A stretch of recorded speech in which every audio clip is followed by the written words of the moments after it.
হ্যাঁ, এই রোববার নিয়ে এই যে অশুভ নয়, রোববার দিন শুভ। হ্যাঁ, এই দিনকে শাস্ত্রে সাত্বিক আহার গ্রহণ করতে বলা হয়েছে। এই দিনে কোনো তামসিক আহার গ্রহণ যদি করো রোববার, যতদিন চন্দ্র সূর্য থাকবে ততদিন নরকের যন্ত্রণা ভোগ করতে হবে। তোমাগো আমরা হয়েছে কি, এই শাস্ত্র গ্রহণ তো এই ভাগবত হরিকথা শ্রবণ না করতে করতে কুসংস্কারকে বানাচ্ছি সংস্কার, আর সংস্কারকে বানাচ্ছি কুসংস্কার। হ্যাঁ, এর জন্য বেশি বেশি কি করতে হবে, হরিকথা শ্রবণ করতে হবে, ভাগবতে আসতে হবে। হ্যাঁ, বেশি বেশি ভাগবত কথা শ্রবণ করবেন, হরিকথা শ্রবণ করবেন, যা দিয়ে জীবনে কিছু শেখা যায়। হ্যাঁ, জীবনে কিছু কাজে লাগানো যায়।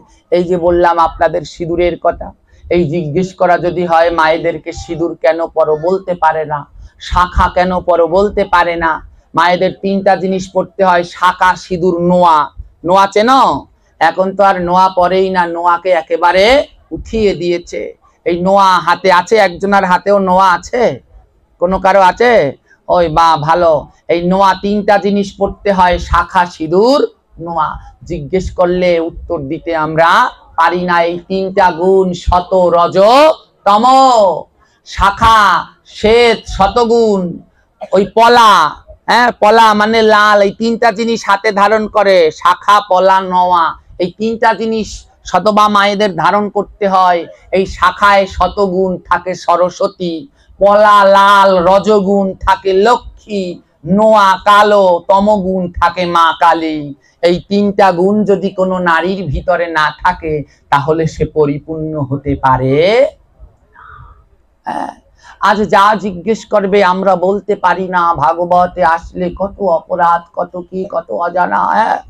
জিজ্ঞেস করা হয়, হ্যাঁ এই যে বেল পাতা দিয়ে পুজো দিচ্ছ, কেন বেল পাতা দিচ্ছ? আমরা বলতে পারছি না। কালকে এই ভাগবত পাঠের শেষে এই এখনো আমাদের কুসংস্কার যায়নি। কালকে এই পাঠের শেষে বলে বাবাজি চরণামৃত দেন। চরণামৃত মানে কি? এই যে আসমন পাত্রের জল, এই জল নিয়ে সবাই খান, বলেন চরণামৃত দেন। হ্যাঁ, তো আমি বলছি যে নাই চরণামৃত। তখন আমায় আবার একজন মাতাজি দেখাই দিচ্ছে, ওই আছে, ওই দেন। তা আমি বলছি ওটা দেওয়া যাইবে না। ওমা ওই পাশে গিয়ে সেই মাতাজি বলে, কি পাঠক, চরণামৃত দিলে না? হ্যাঁ, আপনারা তো জানেনই না এটা চরণামৃত না। এটা কি? এই যে একটু আগে আমি জল কিনে এনেছি দোকান থেকে, এই যে বরিশালের একটা জল, ভালো জল বেরিয়েছে, অমৃত জল।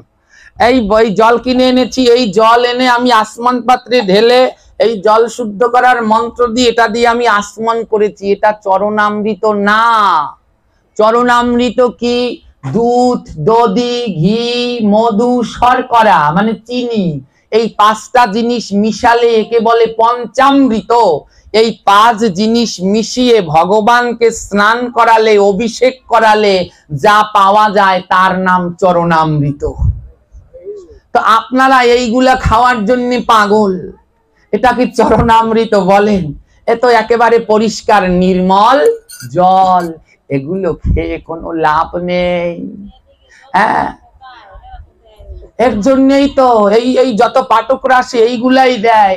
এর জন্য ভগবান আমাদের নাম দিয়েছে কি জানেন? পাঠক। ঠক না, কি দিয়েছে? ঠক, পাঠক। আরে আর ঠকিও না, এ তো চরণামৃত না।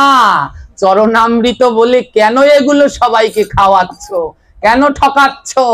অনেকে আবার অনেক পাঠকরা ওমা যারা এই পরের বার আপনাদের এলাকায় এসে দেবে, যখনই দেবেন খপ করে ধরে বসবেন, এই দেখছ কি?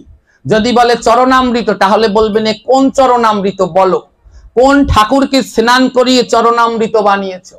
চরণামৃত করতে হলে তো ঠাকুরকে স্নান করাতে হবে, তাহলে তুমি কোন ঠাকুরকে চরণামৃত স্নান করিয়েছো? তখন বলবে কি জানেন? ওই যে যেগুলা ঠক আছে তারা বলবে কি, শোনো ভক্তি বইটা খাইলেই হয় না, ভক্তি বইটা খাও। তখন আপনারা বলবেন, বুদ্ধি শিখাই দিয়ে যায়, আপনারা বলবেন দাঁড়ান আমি একটু বিষ আনি, আপনি একটু ভক্তি বইটা খান। দেখবেন পাঠক আইজো দৌড় কাইলো দৌড়। হ্যাঁ, তাই এই কুসংস্কার বন্ধ করে সংস্কারের দিকে হাঁটতে হবে। সবাই একসাথে জয় রাধে রাধে গোবিন্দ বলো।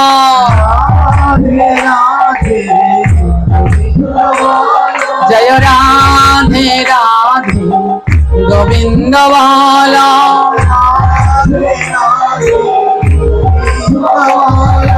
गोविंद बल हरि गोपाल बोलो जय राधे राधे गोविंद बोलो राधे राधे जय राधे राधे गोविंद बोलो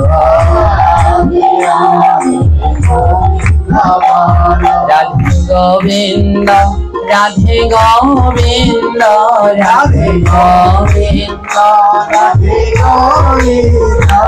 राधे गोविंद राधे गोविंद राधे गोविंद राधे गोविंद राधे गोविंद राधे गोविंद राधे गोविंद राधे गोविंद राधे गोविंद राधे गोविंद राधे गोविंद राधे गोविंद केशव माधव मधुसूदन केशव माधव मधुसूदन केशव माधव मधुसूदन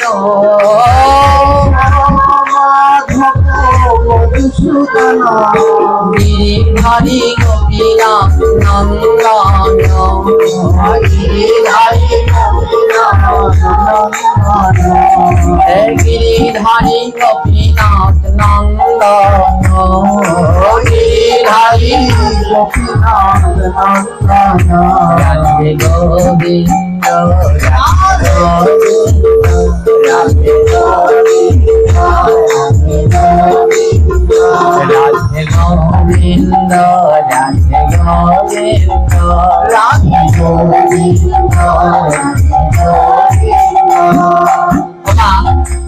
আমাকে একটা কথা বলুন তো এই রাধে গোবিন্দ বললে কি পাপ হবে জোরে বলবেন পাপ হবে ডায়রিয়া হবে যক্ষা ঝোলা আমাশা কলেরা কোনটা হবে তাহলে কেন বলছেন না বলেন তো এই রাধে গোবিন্দ বললে সর্ব পাপ যাবে যাবে কিনা এই রাধে গোবিন্দ বললে সর্ব পুণ্য লাভ হবে এই রাধে গোবিন্দ বললে সর্ব ব্যাধি যাবে এই রাধে গোবিন্দ বললে ঘরের লক্ষ্মী আসবে তাহলে কেন আমরা সবাই বলছি না এই দুর্লভ জন্ম সার্থক হবে যখন মুখে নাম করবেন ছাড়ে যদি পড়ায় আর আমরা যদি না পড়ি তাহলে পড়ে ওই ছাড়ের পড়ায় কোনো লাভ হবে ভাগবত যেমন শুনতে হবে তেমনি মুখে আবার কীর্তন করতে হবে নইলে যে কোনো ফল পাওয়া যাবে না তাই সবাই মুখ খুলুন মুখ খুলে আমার সাথে সবাই মিলে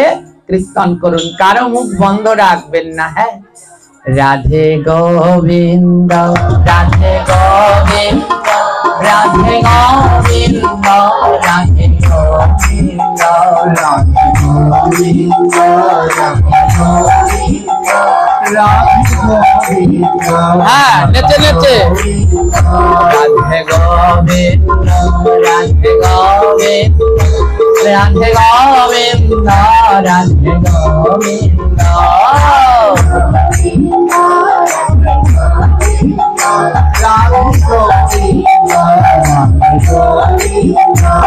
ও কালিয়া দামন মধুসূদন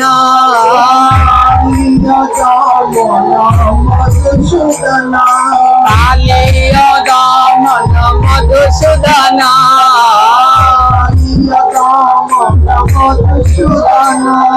প্রেম মুরতি মনোহর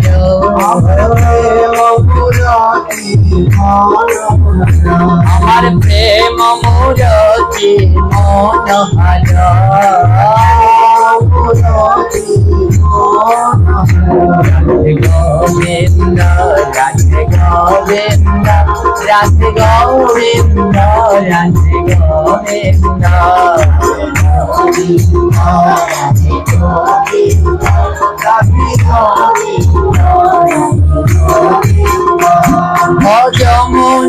তট বড় বনচারী যমুনা তট চর বনচারী ও যমুনা তট বন বনচারী যমুনা তট চর বনচারী কেশব মাধব বংশীধারী কেশব মাধব আমার কেশব মাধব বংশীধারী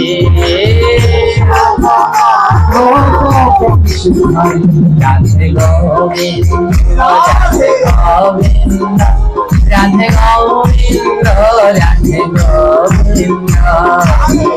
গোবিন্দ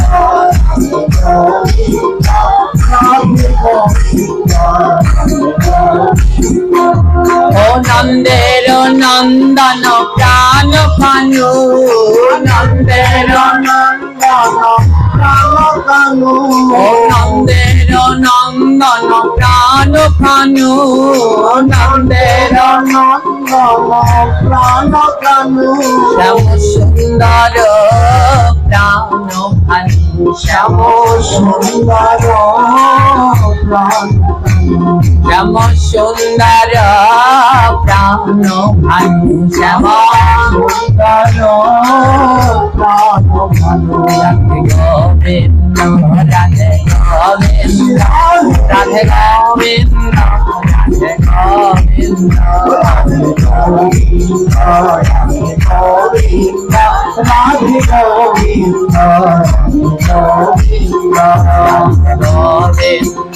রাধে গোবিন্দ রাধে গোবিন্দ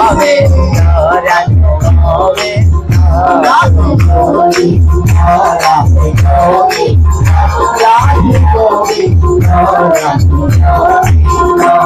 হে মুরলী ধারী মনোহর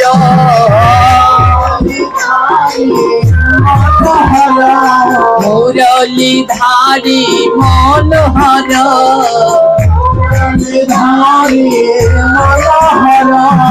কেশব মাধব কৃপা কর কেশব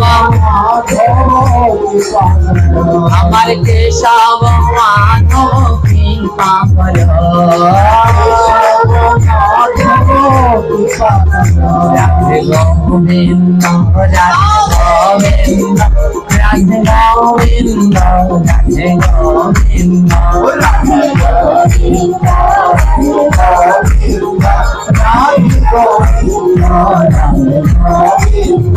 তোমরা বলো রে বদল ফুলে তোমরা বলো রে বদল ফুলে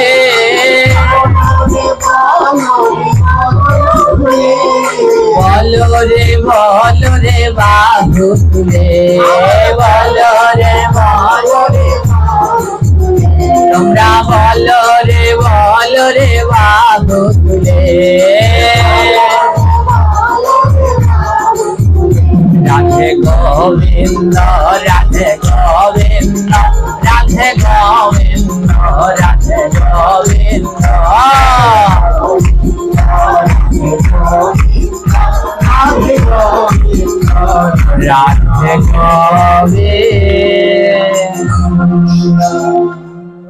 बोलिए करुणामयी श्रीमती राधा ठाकुरानी की।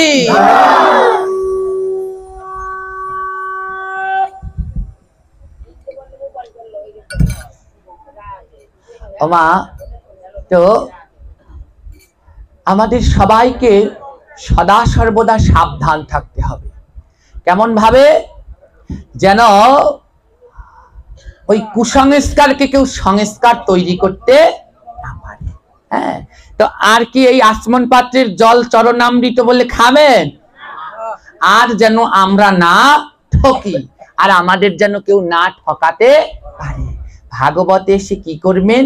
এই যে ভাগবতে তুলসী পাতা দিল, আমি তো অবাক হয়ে যাই, মাগো এখনো আমরা কিছু শিখিনি। কালকে পাঠের পরে আমি তুলসী পাতা দিচ্ছি, আর সবাই নিয়ে কানে দিচ্ছে।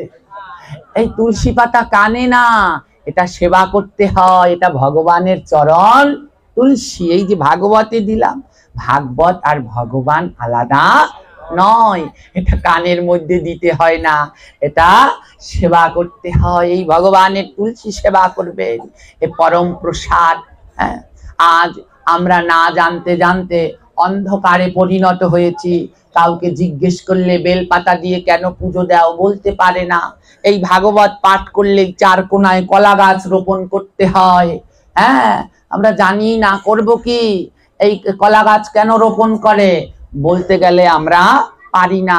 ঘটের উপরে নারিকেল দেয়, কেন দেই জানি না। ঘটের ভিতরে হরতুকি দেই, কেন দেই জানি না। ওই একখানা কলা দেয়, কেন দেয় জানি না। আম সরা, তোমার আম পাতা দেন না? জানেন পৃথিবীতে এত গাছের ডাল পাতা আছে, ঘটের উপরে তো তা দেওয়া যায় না। দেওয়া লাগে কি? কেন দেই আমরা বলতে। আজকে এই যে দুর্বা ঘাস লাগে কিনা? সব পুজোয় লাগে। আমার বেলপাতা সব পূজায় লাগে না, সব পূজায় বেলপাতা লাগে না। গোবিন্দ সেবায় বেলপাতা লাগে না, নারায়ণ পূজায় না, সূর্য পূজায় লাগে না, এই বেলপাতা এতে লাগে না। হ্যাঁ, লাল জবা ফুল সব পূজায় লাগে না, গোবিন্দ সেবায় লাগে না। এক একটা জিনিস এক একটাই। তুলসী পাতা সব পুজোয় লাগে, তুলসী পাতাও সব পুজোয় লাগে না। যেমন হ্যাঁ, এই গণেশের পুজোয় তুলসী পাতা লাগে না। এরকম সব পুজোতে সব জিনিস লাগে না, কিন্তু একটা জিনিস আছে যা সব পুজোতে লাগে, সেটা হচ্ছে দুর্বা ঘাস। এমন কোন পূজা আছে যেই পূজায় লাগে না? বলুন তো, আছে কি? আমার যে পূজাই দেবেন ঘট পাততে হবে, হবে না? হবে না? ঘট পাতলে ঘটের নিচে কি দিতে হবে? এই দুর্বা দিতে হবে। হ্যাঁ, যে কোনো, সে যেই মতেরই হন, বিভিন্ন মত আছে, সৎসঙ্গী, মতুয়া, জয় গুরু, শ্রী গুরু, ভবতারণ সঙ্গ, কত যেই মতই হন, যখনই কাউকে আশীর্বাদ করবেন, আশীর্বাদ করতে গেলে কি লাগবে? দুর্বা লাগবে। ওই দুর্বা কি কমন জিনিস? লাগবে, এই ধান দুর্বা লাগবে। দুর্বা ছাড়া হবে? হবে না।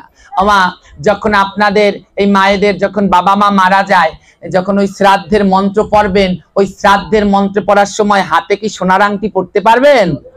কিসের আংটি লাগবে? একদিনও জিজ্ঞেস করেছেন, ঠাকুর মশাই সোনার আংটিটা খুলে দুর্বার আংটি কেন পরান? এই দুর্বার ভিতরে কি আছে? হ্যাঁ, আমরা উত্তর দিতে পারছি না। তো এই দুর্বা ঘাসের কথা বলছিলাম। হ্যাঁ, তো অনেকদিন আগে একবার আমি এক জায়গায় পাঠ করতে গিয়েছিলাম। তো এক মাতাজি রাস্তার পাশে বসে দুর্বা ঘাস তুলছে। এবারে আরেকজন অন্য ধর্মে সে জিজ্ঞেস করছে, ও বৌদি এই ঘাস দিয়ে কি করবে? তো সে বলছে আমাদের পূজায় লাগে।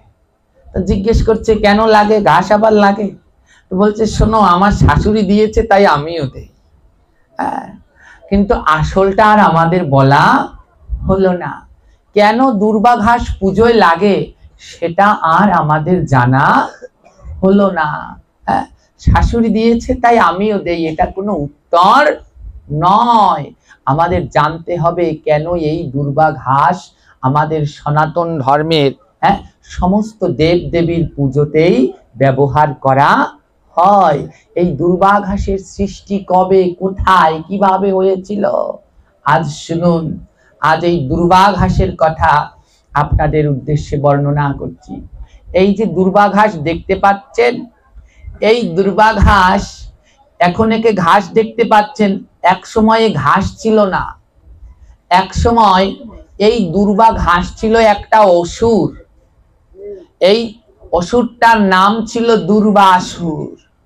এখন যাকে আপনারা দুর্বা ঘাস দেখছেন, এটা একটা সময় একটা অসুর ছিল, এর নাম ছিল দুর্বাসুর। এই দুর্বাসুর, অসুর মানেই কি? অসুর মানেই খারাপ কাজ, ধ্বংস লীলায় যারা মাতে তারাই হচ্ছে অসুর। তো কিন্তু অসুরদের ভিতরেও কিছু কিছু অসুর আছে। ওই যে বলে না, জন্ম হোক যথা তথা, কর্ম হোক ভালো। জগতে এমন কিছু অসুর আছে যারা অসুর কুলে জন্মগ্রহণ করেও অসুর কুলে জন্মগ্রহণ করেও তারা অমর হয়ে রয়েছেন। যেমন প্রহ্লাদ কোন বংশে জন্মগ্রহণ করেছিল? অসুর কুলে, কিন্তু সে এখনো অসুর কুলে জন্মগ্রহণ করে অমর হয়ে রয়েছেন। প্রহ্লাদের নাতি বলি অসুর কুলে জন্মগ্রহণ করেছে। এই বলি মহারাজ এখনো দেহ ত্যাগ করেনি, এখনো সুতল লোকে বলি মহারাজ ভগবানের নাম কীর্তন করছে। রাক্ষস কুলে জন্মগ্রহণ করেছিল বিভীষণ, হ্যাঁ, রাম নামে নিজের পুত্র বিলিয়ে দিয়েছিল। বিভীষণের পুত্র তরণী সেন, শুনেছেন তরণী সেনের কথা শুনেছেন? এই যে নামাবলী গায়ে দেন, নামাবলী, এই নামাবলীর সৃষ্টি কোথা থেকে? কিসের জন্য নামাবলীর ওই অক্ষরগুলো লাল রঙের লেখা? একটু পাঠ শুনবেন। এই তরণী সেন বিভীষণের পুত্র, এর গায়ের রক্ত দিয়ে ওই নামাবলীর অক্ষর লেখা, তাই ওর নাম নামাবলী। রাম নাম লেখা হয়েছিল তার গায়ের রক্ত দিয়ে। তাই দেখবেন ওই নামাবলীর অক্ষরগুলো, কাপড়টা হলুদ কিন্তু অক্ষরগুলো কি লাল। হ্যাঁ, ওই রাক্ষস কুলে জন্মগ্রহণ করে অমর হয়েছিল, তেমনি রাক্ষস কুলে পুরাকালে এক ভক্ত জন্মগ্রহণ করেছিল, নাম হচ্ছে তার দুর্বাসুর। এই দুর্বাসুরের পিতা ছিল অরুণাসুর। হ্যাঁ, কোন গ্রন্থে রয়েছে? গ্রন্থের নামগুলো বলি। আমাদের 18টা পুরাণ, 18টা উপপুরাণ, 18টা উপপুরাণ। এই 18টা উপপুরাণের ভিতরে একটা হচ্ছে গণেশ পুরাণ। এইখানে উল্লেখ আছে, ব্রহ্মবৈবর্ত পুরাণে কিছু উল্লেখ রয়েছে, শিব পুরাণে কিছু উল্লেখ রয়েছে। তো আমরা বিভিন্ন পুরাণ থেকে এই লীলাটাকে একসাথে উল্লেখ করে আপনাদের উদ্দেশ্যে বর্ণন করছি। তো পুরাকালে এই দুর্বাসুর নামে এক অসুর ছিল। এই দুর্বাসুরের পিতার নাম ছিল অরুণাসুর এবং ভাইয়ের নাম ছিল অলনাসুর। হ্যাঁ,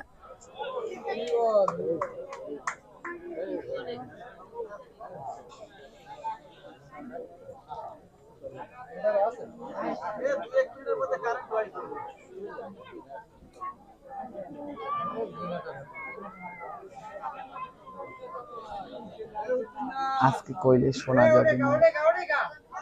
এই অরুণাসুরের দুই পুত্র ছিল, অনলাসুর আর দুর্বাসুর। আর দুর্বাসুরের মাতা ছিল ঐরাবতী। এই অনলাসুর, অরুণাসুর আর ঐরাবতী এরা সবাই ছিল অসুর প্রবৃত্তি, তাদের মনের ভিতরে ভক্তি ছিল না। কিন্তু দুর্বাসুর ছিল পরম কৃষ্ণ ভক্ত। আমা অসুর কুলে জন্মগ্রহণ করেছে কিন্তু মনের ভিতরে তার অসুর স্বভাব নাই। অসুর কুলে জন্মগ্রহণ করে সে ভগবানকে ভোলেনি। হ্যাঁ, সে পরমেশ্বর ভগবানকে মনে রেখেছে। একবার এই দুর্বাসুরের পিতা অরুণাসুর ভগবানের সাথে যুদ্ধ করতে গিয়েছে। আর অনলাসুর, অনল মানে হচ্ছে আগুন। হ্যাঁ, এই অনলাসুরের একটা বিশেষ গুণ, হ্যাঁ, বিশেষ শক্তি ছিল। কি শক্তি? এই অনলাসুর কি করত? আগুন ধরতো কিন্তু সে আগুনে পুড়তো না। তার অস্ত্র ছিল আগুন। সে কি করতো? ওই আগুন দিয়ে আগুনের গোলা ধরে ধরে কারো গায়ে ছুঁড়ে মারত। আগুন নিয়ে সে খেলা করতো এই অনলাসুর। এই অনলাসুর আর অরুণাসুর এরা ভগবানের সাথে যুদ্ধ করতে গিয়েছে। আমার ভগবানের সাথে যুদ্ধ করলে কেউ বাঁচতে পারে? ভগবানের সাথে যুদ্ধ করে জয়ী হতে পেরেছে জগতে? কেউ পারে না। হ্যাঁ, আজ অনলাসুর যুদ্ধ করতে গিয়েছিল, প্রথম গিয়েছিল গণেশের সাথে যুদ্ধ করতে। হ্যাঁ, বিঘ্ন হর্তা শ্রী গণেশ, এই গণেশের সাথে যুদ্ধ করতে গিয়েছিল। তো গণেশকে আগুনের গোলা ছুঁড়ে মেরেছিল। তো সেই আগুনের গোলা গণেশের পেটের মধ্যে ঢুকে যায় আর তাতে গণেশের প্রচন্ড যন্ত্রণা হতে শুরু করে। প্রচন্ড যন্ত্রণা হয় গণেশের সেই আগুনের গোলায়। হ্যাঁ, অনেক বৈদ্য, অনেক কবিরাজ দেখানো হয় কিন্তু গণেশের যন্ত্রণা কিছুতেই কমছে না। তখন কি করলো? এই অরুণাসুর আর অনলাসুর একে বধ করবার জন্য স্বয়ং ভগবান নিজে চলে আসলেন। ভগবানের হাতে অনলাসুর আর অরুণাসুরের বধ হলো। যখন বধ হয়েছে এই সংবাদ শুনে ওই অনলাসুর আর ওই অরুণাসুরের পুত্র অনলাসুরের ভাই দুর্বাসুর আনন্দে নৃত্য করছে। বাবার ভাই মারা গেছে, সেই শুনে দুর্বাসুর আনন্দে নৃত্য করেছে। মা কারো ভাই মারা গেলে কোনো সময় আনন্দে নাচে, কারো বাবা মারা গেলে আনন্দে নাচে, কিন্তু দুর্বাসুর আনন্দে নৃত্য করছে। দুর্বাসুরের মা ঐরাবতী এসে জিজ্ঞেস করছে, ঠিক তোমার পিতা আর তোমার ভাই মারা গেছে আর তুমি আনন্দে নৃত্য করেছো? দুর্বাসুর বলছে, মা আমি আমার ভাই আর পিতাকে অনেক বুঝিয়েছি, তোমরা ভগবানের সাথে যুদ্ধ করতে যেও না, ভগবানের সাথে যুদ্ধ করা যায় না, ভগবানের সাথে প্রেম করতে হয়, ভগবানের সাথে যুদ্ধ নয়, ভগবানের সাথে হচ্ছে প্রেমের সম্পর্ক। হ্যাঁ, নিজেকে ভগবানের চরণে বিলিয়ে দাও। ওমা এই জগতে গোবিন্দ বইতো আর আপন কেউ নাই। এই যাদেরকে তোমরা আপন বলে ভাবছো এরা সবাই পর। এই জগতে আপন কেবল আমার পরমেশ্বর ভগবান শ্রীকৃষ্ণ। তাই মহাজনগণ পদের ভিতরে লিখেছে, আপন আপনে বলি রে ভাই, চোখে বাঁধিলাম যে পট্টি, যে আপনে তারে চিনিলা না, তারে দেখিলা সদাই ভুল পথের বুদ্ধি। বলে যে আপনে তাকে চিনলে না, তাকে ভুল ভেবে বসে রইলে, আর যে পর তাকে নিয়ে করছো ঘর। হ্যাঁ, স্বামী বন্ধু পুত্র স্বজন সোনার গহনা, অন্তিম কালে কেউ কোনদিন কারো হবে না। ওরে আইছো একা যাবে একা, দেখো না ভাবিয়া, মানুষ জনম বিফল হলো কি করলায়া। এমন দুর্লভ মানব জন্ম পেলে, এই জন্ম বিফলেই গেলে। কি করলে এই জন্ম পেয়ে? যাকে ডাকার কথা তাকে ডাকলে না, যার ভজন করার কথা তার ভজন করলে না। ওই মায়ের গর্ভে কথা দিয়ে এসেছিলে, গোবিন্দ পৃথিবীতে গিয়ে তোমার সেবা করব, কিন্তু গোবিন্দের সেবা না করে স্বামী স্ত্রী পুত্র কন্যা পরিজন কতজনার সেবা করলে, কিন্তু সেই পরমেশ্বরের সেবাই করা হলো না। দিনের 24 ঘন্টা তাদের সেবায় কাটিয়ে দিলে, আমার গোবিন্দের সেবায় 24 মিনিটও রাখলে না। একবারও ভাবলে না, আরে এরা তো কেউ সঙ্গের সাথী হবে না।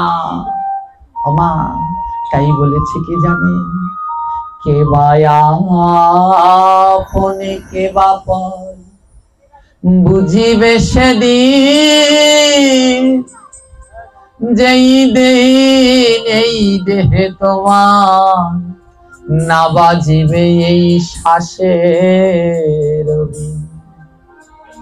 যেদিন এই দেহ ছেড়ে তোমার আত্মা লইবে বিদায়, সেই দিনই বুঝিবে তুমি কে বা আপন হয়।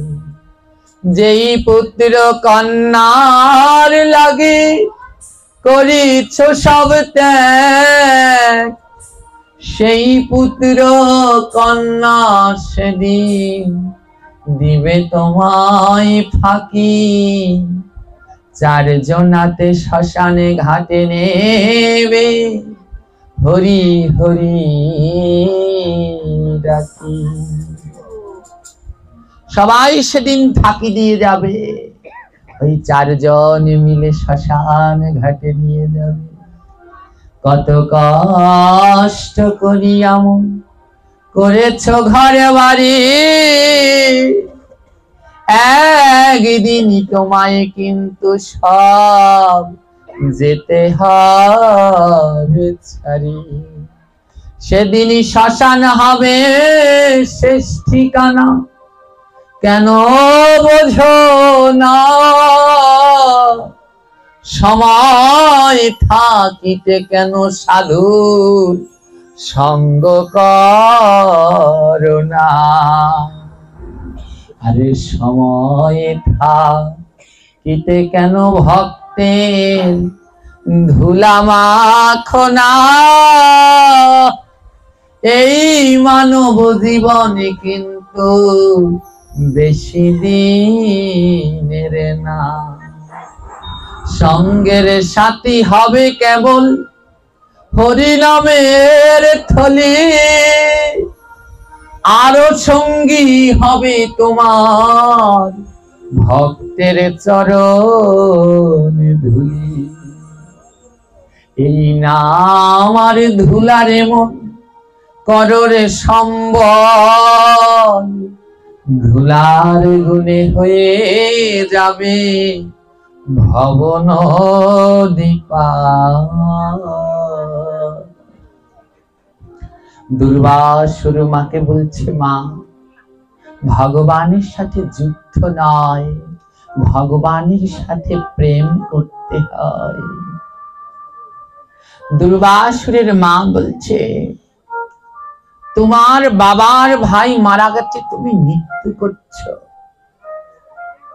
দুর্বাসুর বলছে, মা যখন কোনো ভাই শোনে যে তার ভাই অনেক ভালো আছে, তখন তো ভাইয়ের আনন্দই হয়।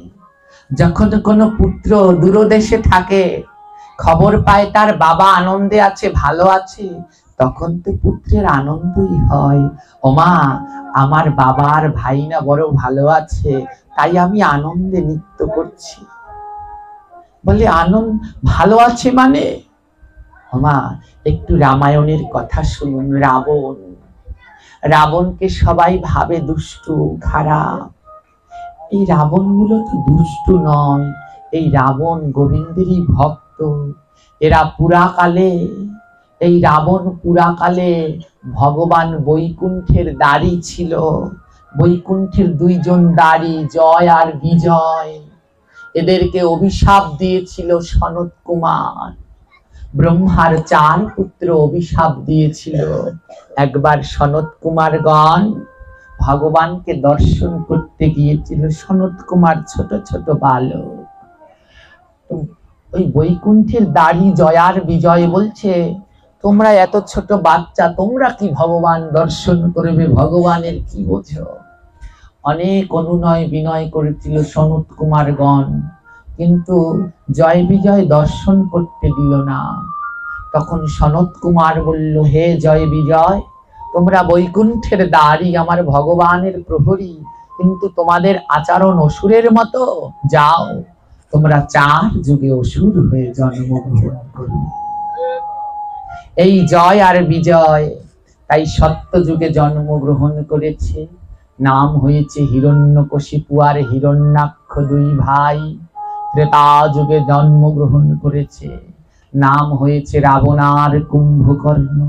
দাপর যুগে জন্মগ্রহণ করেছে কংস আর শিশুপাল। কলি যুগেও জন্মগ্রহণ করেছে, নাম হয়েছে জগাই আর মাধা। তো 4 যুগে অসুর হয়ে জন্মগ্রহণ করেছে, কিন্তু তারা তো মূলত ভক্ত।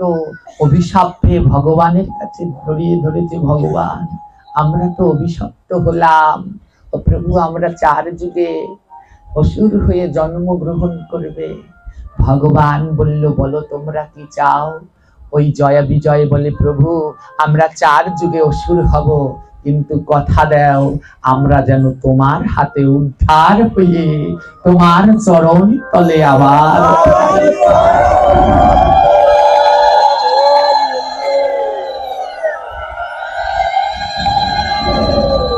আর সেই জয় বিজয় ত্রেতা যুগে জন্মগ্রহণ করেছে রাবণ আর কুম্ভকর্ণ হয়ে। এই রাবণ এর মনের ভিতরে কিন্তু রাম ভক্ত, মনের ভিতরে কিন্তু তার রাম রাম, হ্যাঁ, রাম নামে যার মন সেই তো রাবণ, তার মনের ভিতরে রাম নাম। এই রাবণের বংশ, বলে না রাবণের অনেক বড় বংশ, রাবণের 60,000 স্ত্রী ছিল, 1 লক্ষ পুত্র আর 1.25 লক্ষ ছিল নাতি। হ্যাঁ, রাবণের 1 লক্ষ পুত্র 1.25 লক্ষ নাতি ছিল, বিশাল বংশ রাবণের। কিন্তু রামের সাথে যুদ্ধ করতে গিয়ে রাবণের বংশে একটা বাতি দেয়ার কেউ ছিল না। ওমা, আজ কি হয়েছে জানো কি? আজ মন্দাদরী রাবণের নাতি পুতি পুত্র সব যুদ্ধে প্রাণ ত্যাগ করেছে। রাবণের প্রধান স্ত্রী মন্দাদরী কাঁদছে। রাবণ এসে জিজ্ঞেস করছে, মন্দাদরী কাঁদছো কেন? মন্দাদরী বলছে, কাঁদবো না, আমার বংশে বাতি দেওয়ার জন্য একজনও নেই।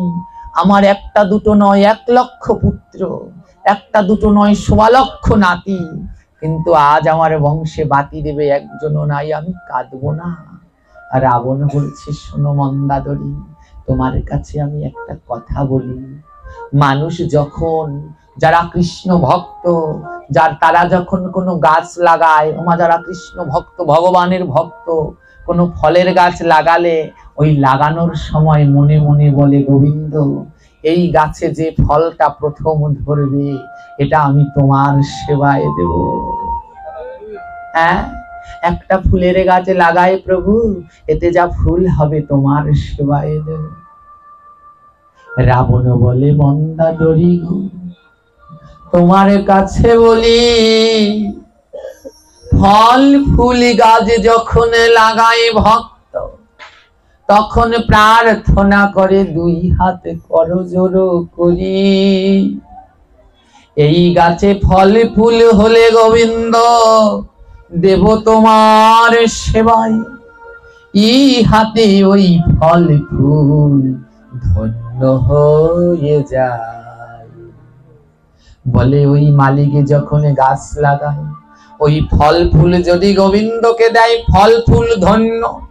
ওই গাছ, যেই গাছে ফল ফুল হয়েছে গাছও ধন্য, আর যে গাছ লাগিয়েছে সেও ধন্য।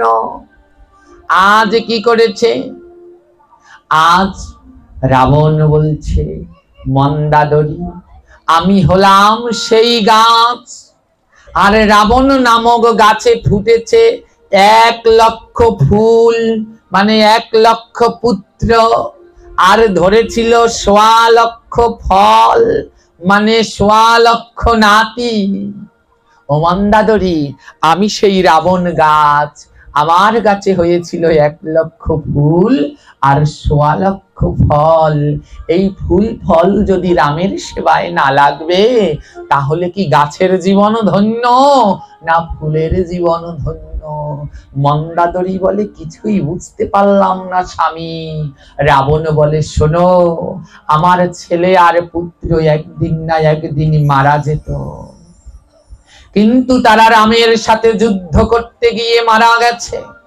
জানো মন্দাদরী, যখন আমার পুত্র আর নাতিরা রামের সাথে যুদ্ধ করতে গিয়ে মৃত্যুবরণ করেছে, তারা মরবার সময়ে নয়ন ভরে আমার রামের বদন দর্শন করেছে। আর যারা মৃত্যুকালে আমার গোবিন্দের বদন দর্শন করে, তারা মহাপাপী হলেও আমার গোবিন্দের গোলক বৃন্দাবনে চলে যায়। মন্দাদরী, যারা মৃত্যুকালে আমার গোবিন্দের বদন দর্শন করতে করতে মারা যায়, তারা আমার গোবিন্দের গোলক ধামে চলে যায়। আমার ছেলে আমার নাতিরা যদি আমার কাছে মরতো, তাহলে ওরা হয়তো নরকে যেত, কিন্তু মরবার সময় আমার প্রভু শ্রীরামের হাতে তারা দেহ ত্যাগ করেছে, তাই আমার আর ভয় নাই। দুর্বাসুর বলছে, মাগো, আমার পিতা আর আমার ভাইয়ের কোনো ভয় নাই, কারণ তারা গোবিন্দের হাতে বধ হয়েছে। তারা মৃত্যুকালে আমার গোবিন্দের বদন দর্শন করেছে। তাই কি হয়েছে জানো মাগো, গোবিন্দের বদন দর্শন করে তারা মধুর গোলক বৃন্দাবনে গমন করেছে। হরি বল।